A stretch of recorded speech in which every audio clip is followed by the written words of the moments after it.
It's my pleasure to announce our next speaker, who is Chella Ward. So Chella is the Access Fellow at Worcester College in Oxford, where she splits her time equally between research in classical reception and work to dismantle the inequalities that structure access to higher education. Her book on the role of the classical in ableist tropes about blindness is forthcoming, and she's currently working on connections between classics and eugenics in Europe. Her talk today comes from this project. Chella is more often found collaborating with some of her favorite co-conspirators than working alone, and writes on disability studies with Hannah Silverblank and co-convenes the Critical Ancient World Studies project with Madhura Umrachandran, and runs Oxford's first ever course on decolonization with her Worcester colleague, Rhea Duxbury. Most of the time, though, her natural habitat is the state schools and sixth form colleges of Bradford and West Yorkshire, or her kitchen table, where she also writes for children. You can find her on Twitter at Luxmea. Take it away, Chella. Fab. Thanks, Hannah, and thanks, Joe, and thank you, everybody, for being here with us today. I have been to this conference multiple times to listen, and I've never spoken, so I'm really excited about that. I want to just give a brief content note before I begin. Please note that this paper describes racist legislation and logics that are still ongoing in the modern world, particularly those that underlie the racism of immigration law and the Windrush scandal. It also involves mention of eugenics, white supremacy, racism, and the deaths of refugees and migrant people. And on the final slide of the PowerPoint, there's an image of refugees arriving in a boat, so everyone's aware of that. But I'd like to start with a little game. Fans of the British television show Only Connect will recognize this game almost immediately. But since you don't have any buzzers available to you today, what you'll need to do is answer in the chat as soon as you can work out what the connection is between the four images that I'm going to show you on this slide. So here's number one.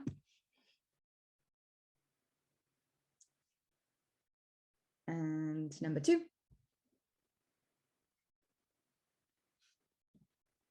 Number three. And number four.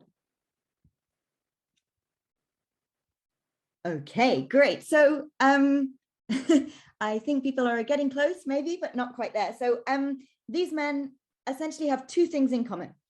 The first is that they're all Oxbridge classicists.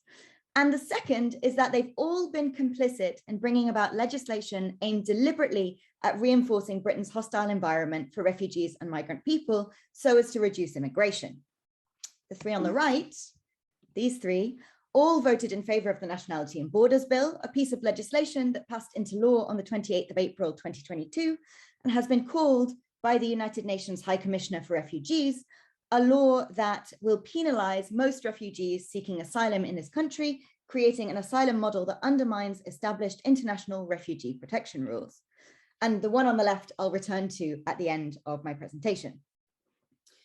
It's been repeatedly claimed that this new bill is not only racist and cruel, but also unlawful and constitutes a new breach of international agreements around the protections of refugees and migrant people. And Geoffrey Cox is a key figure in this legal battle, with him and the Attorney General insisting, even in the face of increasing legal challenge, that the bill is in fact lawful.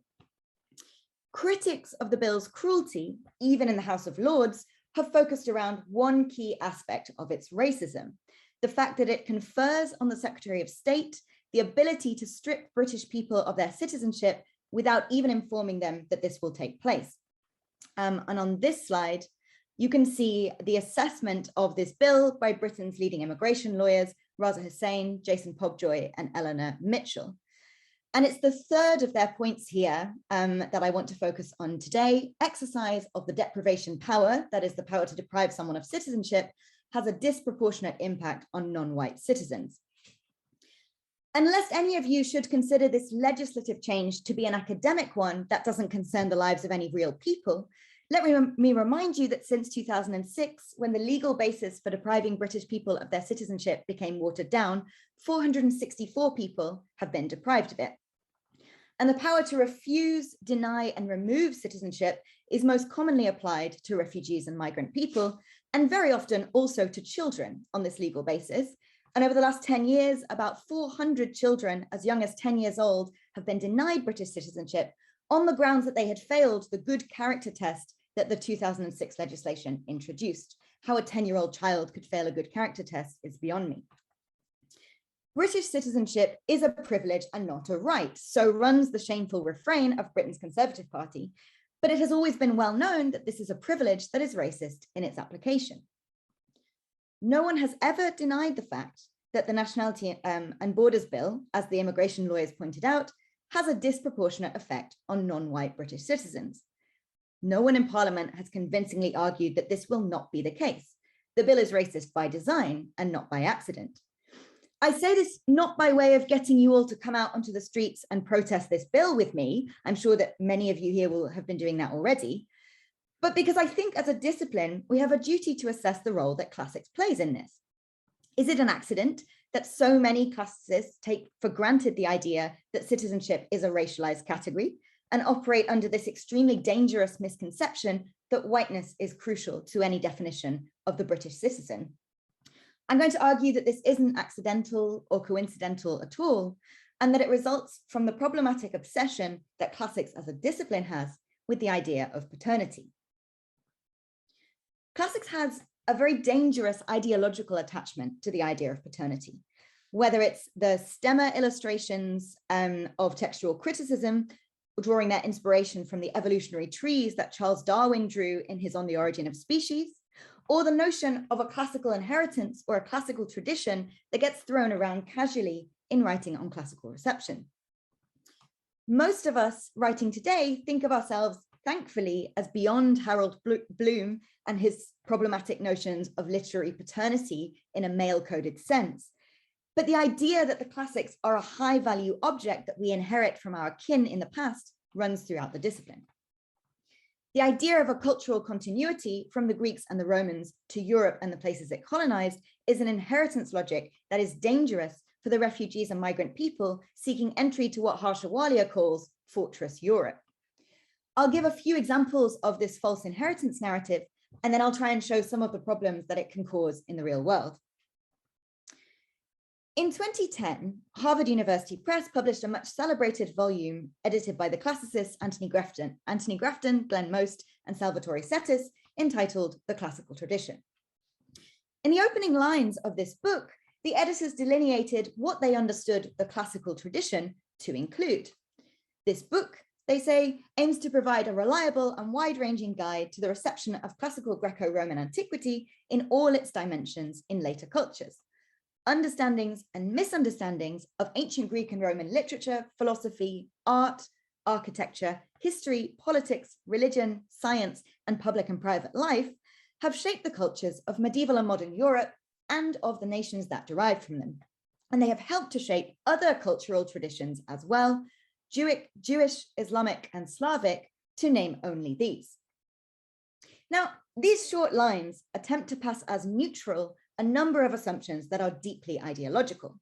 The list of later cultures that classical Greco-Roman antiquity has apparently shaped masquerades as a neutral description of classical influence, but in fact it amounts to a carefully curated exclusion of Jewish, Islamic, and Slavic cultures from the most classically proximate group, the cultures of medieval and modern Europe. To take only what Grafton, Most, and Settis call Islamic cultures as a representative example, it's clear that their exclusion of Muslims from Europeanness in the world narrative they present here is an Islamophobic fiction. There are multiple Muslim majority countries in Europe and about 44 million Muslims. Islam has never been other to Europe, except in Islamophobic and more broadly orientalizing and racist discourses. And nor has it, for that matter, been any less proximate to the texts or artifacts of ancient Greece and Rome. Grafton, Most, and Settis are attempting a process of kin-making here. Europeans, though crucially not Jewish or Muslim or Slavic Europeans in their assessment, are made into one group, their kinship confirmed by the mythical prehistory that this imagined classical proximity provides for them. The inheritance of the classical, figured falsely as a natural biological process, confirms who we think of as our kin, like us, or simply us. And while in classics, inheritance still has valency as a metaphor, outside of the field of classics, and notably in those fields constituted by historic injury, queer studies, Black studies, multiple types of feminisms, de-essentializing kin-making through the rejection of the normative family structure has been a firm feature for some time. I'm thinking, for instance, of Christina Sharp's call to rend the fabric of the kinship narrative, of Donna Haraway's commitment to making generative oddkin, to Stacey Park Milburn's disavowal of biological relation in her Crip ancestorship model, or to Sophie Lewis's feminism against family. I won't make you all play Only Connect again, but what connects these thinkers together is the idea that imagined kinship is what legitimates white supremacy. And even in biology, the idea that paternity or inheritance should structure kin relations is starting to lose its shine. The developmental biologist Andreas Hedgenol writes of the fact that genealogy is no longer an appropriate model for new biologies in Elaine Gann, Anna Singh, Heather Swanson, and Niels Bubent's edited volume, Arts of Living on a Damaged Planet. And that's the first quotation on your slide. But more than just inaccurate at a molecular level, metaphors that suggest linear descent or genealogy, which Hedgenol terms ladder thinking, restrict the ways in which we can think about relation in multi-species ecologies. Hedgenol continues, ladders and trees structured around the idea of human superiority and linked to problematic ideas of complexity and hierarchy have proved particularly discouraging of curiosity. These hierarchical metaphors of trees or ladder thinking, in other words, are unhelpful to the structuring of relationships because they discourage a more varied landscape of ways of knowing. In their place, Hedgenol offers rhizomatic understandings of biological relation, mesh-like metaphors like the image of branched coral, or at the very least, tree metaphors read non-teleologically. For classicists, this genealogical model of ontological relation, so strongly rejected by these biologists, has more than a familiar feel to it. While Gann, Singh, Swanson, and Bubent hold up the idea of organizing life forms according to a great chain of being as an anthropocentric shift of the Renaissance, the image of the chain is most familiar to students of classical reception from Charles Martindale's famous articulation of the chain of receptions in Redeeming the Text, Latin Poetry, and the Hermeneutics of Classical Reception. From Hedgenol's perspective in biology, the chain came about in evolutionary thought, which was mapped onto the ladder model, or the scala naturae, celebrated as Aristotle's. And while Charles Darwin and his cousin, the eugenicist Francis Galton, were perhaps the most famous proponents of these methods, they were, as Hedgenol points out, far from alone. The moment to which Hedgenol dates the popular arrival of the chain in the history of biology was also the moment at which the idea of a classical tradition came into use. These metaphors of chains that structured both the natural sciences and the study of antiquity unsurprisingly legitimized literal chains. The enslavement of people required an ongoing justification, and that justification was sought in a faux biological hierarchy of races, constructed in no small part from the practice of craniometry, popularized by, among others, the Egyptologists Josiah Nott and George Glidden. Along with the physician Samuel Morton, these classicists spent much of their lives using the pseudoscience of craniometry to racialize the ancient Egyptians as Caucasian, using their term, so as to enter them into false kin relations with those who had already been designated as the ancestors of white Europeans, the ancient Greeks and Romans. Their abhorrent practice relied on a genealogical model popularized by Darwin and others. They imagined a chain of humanity that ascended through evolutionary stages from a chimpanzee to a white man, represented in their drawings by the head of the statue of Apollo Belvedere. But they also relied on a genealogical model of a classical tradition that positioned the classical as the inheritance of white Europeans specifically. To put my point here, and the point of the book project that I'm working on at the moment more simply, it's more than a coincidence that the methods of eugenics and the methods of classics took this same genealogical form. More recently than 2016, classicists and classical reception scholars have increasingly remarked on the limitations of classical reception's linearity. The authors of the Post-Classicisms volume note that, quote, direct linear descent from antiquity to the present is recognized as a teleological idealization, and they call it a political fantasy, though they stop short of naming the specific political fantasy that it represents. In a longer version of this talk, I would walk us through some rejections of paternal descent narratives that have come out of classical reception studies, and particularly queer classical reception studies, in recent years. But my point here is not that no one knows that inheritance as a logic is harmful. It's that it remains the currency of our discipline in spite of that knowledge. My point is that the stakes here are too high for us to be asleep at the wheel on this one. The logic of inheritance does something specific and deeply ideological. It normalizes and naturalizes the white supremacist notion that white Europeans are closer in their relationship to classical antiquity than those positioned as outside of this category. And it may even be more constructive for classical reception studies to historicize the return of the classical tradition model to the scene in the early 2010s, even further than I've done so far. In the years leading up to 2010, classical reception scholars had begun to question the essentialism of classical reception's linear model. Charles Martindale himself had remarked that, quote, it's worth asking if the concept of reception today serves any useful purpose now that the word's power to provoke has largely subsided.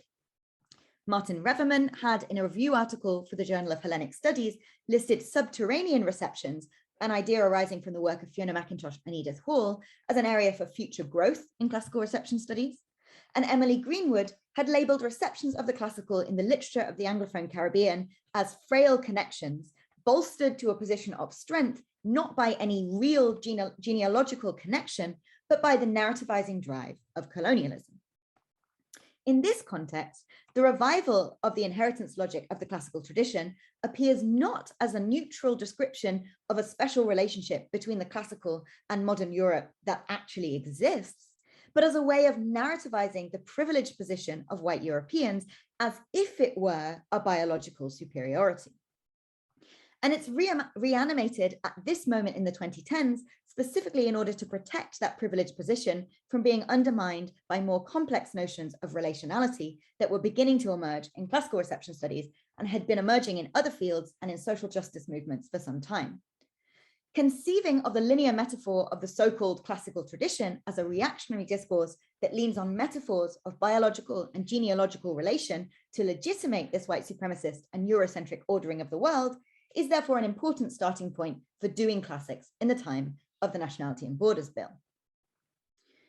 The danger of this genealogical model of a tradition is not abstract, and it has been especially harmful in the hands of those who have been empowered to write this world narrative into the law.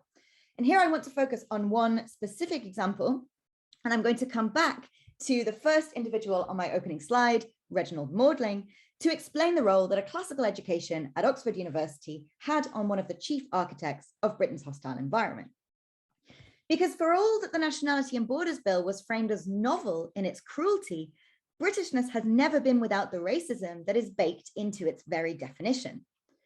The argument is often made that racism in Britain does not exist or is not comparable with North American racisms. And indeed, the report on the Commission on Race and Ethnic Disparities, chaired by Tony Sowell and commissioned in the aftermath of the murder of George Floyd, found no evidence of structural racism in the UK at all. And it was clearly hugely flawed for reasons I don't have time to go into today. The fact that British classics, though, has been less well equipped to engage productively with critiques of its white supremacist structuring than its North American counterpart is unsurprising. The desire to unravel the epistemological thread of genealogy has been driven in a large part by Black studies, a discipline that became institutionalized as part of the British higher education landscape much later than it did in North America. The first Black Studies undergraduate program in a European university opened at Birmingham City University in 2017. But not only is racism sustained by an inheritance model of identity not a British problem, it in fact has a huge role to play in the definition of Britishness itself. In 1971, as Nadine El-Anani details in her Bordering Britain, Law, Race and Empire book of 2020, the Immigration Act replaced the British Nationality Act of 1948. The Act legalized a new definition of British identity, inventing a new term and a new pseudo-genetic concept, patriality, to distinguish between the familial community of Britishness, and I'm quoting from the slide here, between the familial community of Britishness composed of the truly British, those descended from white colonizers, and the political community of Britishness composed of people who had become British through conquest or domination, as Kathleen Paul explains. The very notion of a patrial reified a pseudo-genealogical connection with Britain for white British people, while denying citizenship to many of the people of colour who had held it under the 1948 Act because they were from territories colonized under the British Empire. A false inheritance logic was constructed and racialized. White British people had inherited Britishness through their patriality, whereas British people of colour had not. The violence of this 1971 Act is still ongoing, as El-Anani points out. The 1971 Act's equating of Britishness to whiteness, she says, has haunted the administration of immigration law and policy, as the 2018 Windrush scandal demonstrates. But even at the time of its conception, the fact that this act constituted a racist biologizing of nationality so as to exclude people of colour from the protections of citizenship was not lost on those who debated it in the House of Commons. The Home Secretary in 1971, Reginald Maudling, introduced the act with an attempt to counter assertions that patriality was racist in nature. He said, "Patriality has been attacked as a racial concept, an argument which I wholly reject. I see no reason why a country should not accord to those who have a family connection with it a particular and special status. It is said that most of the people with patrial status will be white. Most of us are white, and it is completely turning racial discrimination on its head to say that it is wrong for any country to accord those with a family relation to it a special position in the law of that country." So Maudling's attempt here to separate out racism from hereditarianism falters, and his rejection of this characterization of patriality as racist amounts to little more than a reassertion of the presumption that whiteness and Britishness are interchangeable. The act's racism was not accidental, and it was passed not in spite of it, but because of it. And I apologize that in what I'm about to say next, I'm going to use the terms that were used in Parliament, which are not the terms that I would choose to use. That will be obvious. In response to the argument that the provision should be amended to grant old Commonwealth citizens the right of abode in Britain, Maudling explained to the Prime Minister that such a practice would result in, quote, "a great increase of coloured immigration," end quote. And the Cabinet Secretary, Sir Burke Trent, reminded the House that the key motivating factor of the Act was, quote, "to avoid the risk of renewed swamping by immigrants from the new Commonwealth," end quote, and to remove the right of abode from the so-called, quote, "hordes of Anglo-Indians," end quote. Political and ideological motivations for Maudling's racist desire to strip British people of colour of their Britishness abound. Maudling had been, in the early 1960s, Secretary of State for the Colonies and had succeeded Enoch Powell in his post as Shadow Secretary of State for Defence in 1968, after Powell was sacked for his violently racist Rivers of Blood speech. And the rise in public awareness of the possibilities of genetic engineering at the time no doubt also had a role to play in Maudling's reliance on false narratives about genealogy. But this patrilineal conception of cultural identity was already a part of his classical education. Maudling matriculated to study for a degree in classics, then known as Greats, at Merton College, Oxford in 1933. What precisely those who studied Greats at Oxford might have learnt at that time is the subject of a 2007 book edited by Christopher Stray, Oxford Classics, Teaching and Learning, and I don't have the time to repeat that here. But the fact that a classics degree trained Maudling in the genealogical logic that rendered the invention of patriality possible is apparent from the recollections of Donald Russell, who arrived at Balliol College to study classics not long after Reginald Maudling had taken his first-class degree from Merton College. "I have always felt somehow, since I first learned the declensions," Donald Russell recalled, "that the vocabulary and syntax of Greek and Latin, whether we like it or not, cannot help being important determinants of the ways in which Europeans still talk and think." And reminiscing over his first visit to Balliol College in 1938 to sit the scholarship examination, Russell provides the following detail. One of the things we had to do was to write a 3-hour essay on the noble savage. There was no choice of subject. As I racked my memory about this, I convinced myself that Rousseau and the 90th letter of Seneca, and probably also Campestris Melius Scythae, were present in my mind. And I suspect that my thoughts about the continuousness of our culture with the classical were already not unlike what they still remain. The idea that Europeans were of a particular culture inherited from antiquity, and that in this they were distinct from non-Europeans, was no doubt just as apparent to Maudling from his classical education as it was to Russell from his. In his attempts to justify the racism of the Act of 1971, Maudling argued that non-white British people were of an irreconcilably different culture. He said, "But of those wishing to come here to work from the Commonwealth, particularly the new Commonwealth, the vast majority would want to settle permanently. And by reason both of this factor and of the fact that they come generally from a different cultural background, the task of assimilation is all but impossible." If I had more time, I would walk us through precisely where in the curriculum I think Maudling's ideas about the racializing of identity and conflation of legal citizenship and cultural identity come from. If I had all day, I would show you the speeches from the early days of the Eugenics Education Society, where people like Francis Galton used his classical education to defend endogamy on the grounds that, I'm quoting him, it was penal for a Greek to marry with a barbarian. I would explain that these logics are invited by the facile claims to cultural continuity that we are still occasionally heard making in defense of our discipline. Across many fields of study outside of classics, it's beginning to become apparent not only that genetics and genealogy are inadequate to describe the complexities of identity, but that this mode of narrativizing belonging is often one chosen in service of one particular group's supremacist aspirations. For classical reception, this isn't a historical problem, but one that continues to structure the knowledge that we produce. Presenting our field of study as a genealogical story of inheritance or a classical tradition relies on accepting the idea that cultural identity is inherited, an idea that has a variety of real material effects, including but not limited to the racialized hostile environment policies of Britain's Home Office. I don't have a huge amount to say by way of formal conclusion, except to note how encouraging I think it is to see non-genealogical models increasingly being used by students in classical reception studies, especially those models that come out of Black studies, disability studies, feminisms, and queer studies. And to politely encourage those of you who are still using traditions, genealogies, and inheritances to structure the cultural relationship between the ancient past and now to stop doing so.